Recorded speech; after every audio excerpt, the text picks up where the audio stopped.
Жасанды интеллекттің дамығаны жалпы өте сондай пайдалы, бірақ оның минустары бар. Қазіргі айтатын бір минусы, сіз білмейтін болсаңыз, сізді қадап кетуі мүмкін, алданып қалуыңыз мүмкін, ақша ұрлауы мүмкін, қысқасы проблемасы көп. Сол жасанды интеллектпен байланысты теманың бірі бұл deep fake деп аталады. Бұның енді анықтамасы көп. Қарапайым тілмен айтатын болсақ, deepfake дегеніміз жасанды интеллект арқылы жоқ затты бар етіп көрсету, яғни фейк ақпарат тарату. Ең қарапайым мысал ретінде айтатын болсақ, мысалға мынау видеоны жасауы мүмкін.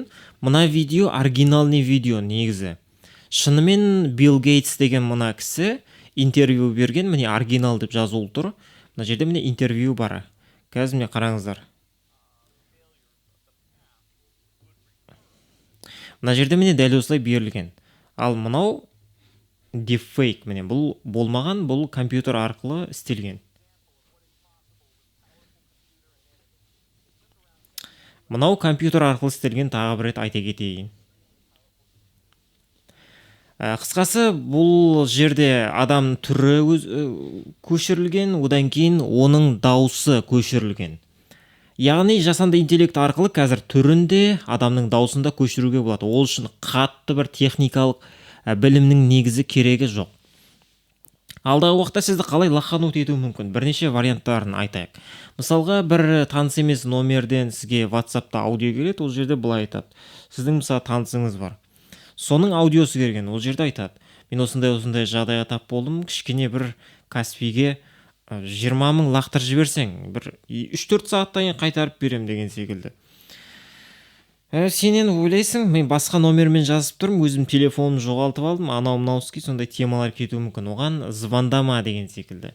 Сіз енді салып жіберуіңіз мүмкін, соны байқамай. Негізі ол deepfake-пен жасалған, соның жай аудиосы, оны істейді жасанды интеллектпен, одан кейін сізге жібереді. Немесе екінші, өте мүмкін емес дейтін бір вариантты айтайын, бірақ ол мүмкін. Видео звонокпен сізге звондайды. Звондап қарайсыз, жаңағы WhatsApp-та түрі жаңағы сіздің танысыңыздың, туысқаныңыздың түрі. Дауысы да сол. Бірақ ол ар жақта тұрған, ол сіздің туысқаныңызда вообще қатысы жоқ біреу болуы мүмкін. Түрін просто жасанды интеллект арқылы міне мынадай қылып істейді, дауысын да істейді. Алдын ала емес, бұны реал таймда, яғни сіз бірге бір сөйлесіп отырасыз, бірақ ортада маска сияқты енді ол жұмыс жасайтын сондай технология. Сондықтан бұндай мошенничестволар болған. Бір компанияға звондап, мысалға бастығының атынан звондап, қарайды звонокта, мысалы скайпта немесе зумда бастығының түрі, соның дауысы айтады, осы жерге ақша аударып жібер, міне шот дейді, лақтырған, сөйтсе ол емес екен, прикиньте.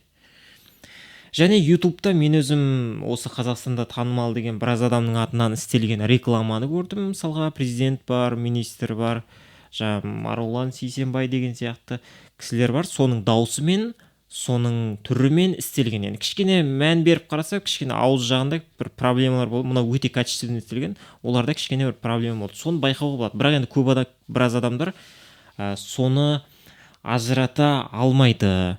Сондықтан біреуден, бір жерден бір видео көретін болсаңыз, бір танымал адам странный бірдеңені айтып жатыр, дауысы бір аудио тараған болса интернетте, ол негізі жасанды интеллектпен жасалуы мүмкін. Ең қызығын айтайын, мынау мен мынаның айырмашылығын адам көзі негізі ажырата алмайды. Дауысында сіз қатты мән бергеннің өзінде ажырата алмайсыз. Кейбіреулер айтуы мүмкін, так, мына жерде, мынада жерінде сызықтар бар, мына жерде. По факту қараса, ол деген былай тікелей мынаны көретін болса, ешкім оны ажырата алмайды. Салыстыратын болса да, мына жазуды алып бастаса, қайсысы жасанды интеллектпен, қайсысы deepfake, оны ажырату өте қиын. Алдағы уақытта ол вообще мүмкін емес болады. Оны енді ажырату мүмкін емес деген 100% деген жоқ. Жасанды интеллектпен жасалған мағанның жасанды интеллект басқа ажыратып бере алады. Ол не істейді? Енді алгоритм әртүрлі болуы мүмкін. Мысалы, мына жерде әр пикселдерін алады. Одан кейін реальный бір видео болады. Соның енді мен примерно есептеуім бойынша сондай технологиямен әр пиксел деген 1 точка, 2, 3, 4, 5, 6, мына видеоның өзінде мыңдаған, жүздеген мың точка болуы мүмкін. Соның бәрін алады да, мынаумен салыстырады мысалға. Қай жер келеді, бір сөйлеген кезде бір терісі кішкене қозғалуы мүмкін, сол қозғалды ма деген секілді. Ал енді адам көзімен оны ажыратуға тырыспасаңыз да болады.